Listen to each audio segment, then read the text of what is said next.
وہ بچے جو ہمارے چھوٹے بچے ہیں اور ابھی وہ بچے جو انشاءاللہ جن کو یہ جنم دیں گے, جو ہمارے پوٹینشیل پیرنٹس ہیں, وہ بچیاں جو میٹرک ایف اے میں پڑھتی ہیں, ایف ایس سی میں پڑھتی ہیں, جو بچے, ان سب کو یہ بات بتانے کی ضرورت ہے کہ خدا کے لیے جو غلطی ہم نے کی ہے تم نے وہ غلطی نہیں کرنی.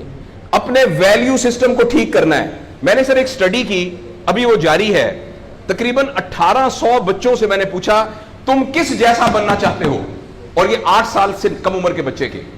آپ یقین کریں بچوں نے جو کہا وہ یہ کہا میں میسی کی طرح بننا چاہتا ہوں جو فٹ بالر ہے, کسی نے کہا میں عاطف اسلم کی طرح بننا چاہتا ہوں, کسی نے انڈیا کے اداروں کا نام لیا, کسی نے نہیں کہا میں ابو بکر کی طرح بننا چاہتا ہوں, کسی نے نہیں کہا میں حضرت علی کی طرح بننا چاہتا ہوں, کسی نے نہیں کہا میں قائد اعظم کی طرح بننا چاہتا ہوں, کسی نے نہیں کہا میں عبدالستار ریدی کی طرح بننا چاہتا ہوں.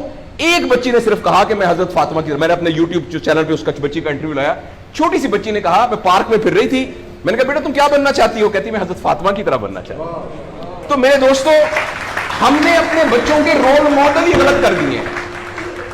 ہم نے, اس لیے مجھے اور آپ کو بہت سیریسلی اس بات پر غور کرنا ہے. میں آپ سے عرض کروں, ساؤتھ افریقہ میں تتلیاں ختم ہو رہی ہیں, لہٰذا تتلیوں کی نسل کو بچانا بڑا ضروری ہے.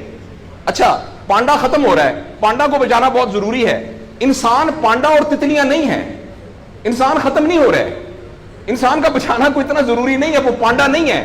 اس لیے اگر ہم اپنے بچوں کو یہ رول ماڈل نہیں دے سکتے تو مہربانی کر کے بچے نہ پیدا کریں.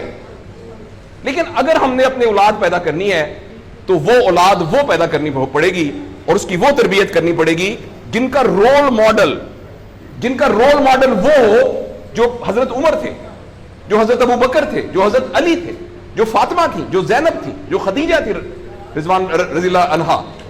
یہ ہمارے رول ماڈل ہمیں پیدا کرنے پڑیں گے, اور یہ تب ہوگا جب ہمارے اندر سے یہ دو چیزیں ختم ہوں گی. نمبر 1, ہم پیسے کی بنیاد پر اپنے آپ کو بڑھانا سمجھیں, اور دوسرا یہ کہ ہم فرد کو فرد کے لیے تیار نہ کریں, فرد کو معاشرے کے لیے تیار کریں. میرا بیٹا تو 1100 میں سے 1100 نمبر لے کے ڈاکٹر بن کے ایک جگہ پر اسسٹنٹ پروفیسر لگا ہوا ہے, معاشرے کو کیا فائدہ ہوا ہے؟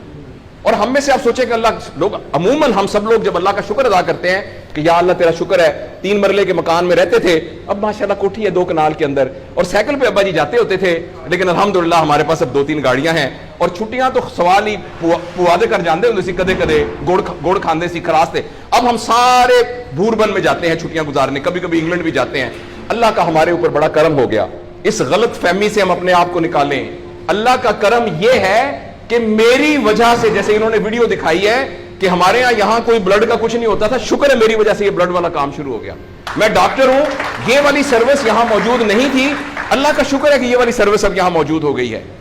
اللہ کا شکر ہے یہ ہو رہا ہے. سروس اورینٹڈ جب تک ہم اپنے بچوں کو نہیں ڈیولپ کریں گے, اس وقت تک میں آپ کو بہت دکھ سے اعلان کرتا ہوں, بڑی ہی تکلیف کے ساتھ, میں بہت آپٹمسٹ آدمی ہوں, میں یونیورسٹیوں میں جاتا ہوں, کالج میں جاتا ہوں, بچوں سے بات کرتا ہوں, اگر ہم نے اگلے فوری طور پر اپنے بچوں کی تربیت پہ توجہ نہ دی, اگلے 10 سال میں ایک ایسی نسل آنے والی ہے جن کو چائلڈہڈ ڈپریشن ہوگی, جن کو سوئسائڈل تھاٹس آئیں گے, جن کی سیکسول ٹریننگ بہت بری ہوگی, اور جن کے اندر ریلیشن شپ پرابلمز ہوں گے. اور یہ ہونے والا ہے, ہماری آنکھوں کے سامنے ہونے والا ہے.